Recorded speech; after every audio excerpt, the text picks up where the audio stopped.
Борборгалада жазуучу, прозаик, драматург Мурза Гапаровдун 85 жылдыгына арналган эскерүү кечеси өттү. Өлбөстүккө айланган талант кечесинин алкагында китеп сүрөт көргөзмөсү дагы ачылды. Адамдын психологиялык абалын сүрөттөө жагынан чоң чебер Мурза Гапаров Ош облусунун Оокат районунда туулган. Чыгармачылык жолу 50-жылдары башталып, бир катар мыкты аңгемелерди, кино сценарийлерди жазган. Алардын негизинде көркөм тасмаларда тартылган. Өнөр ээсине арналган кечеге жакын туугандары, замандаштары жана маданият өкүлдөрү катышты.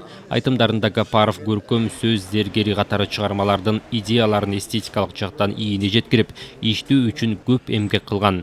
Кыргыз адабиятында бараанду оорду бар жазуучулардын бири. Тузду талаа деген спектакль негизинде биз кино коюлду. Көрсөңөр керек.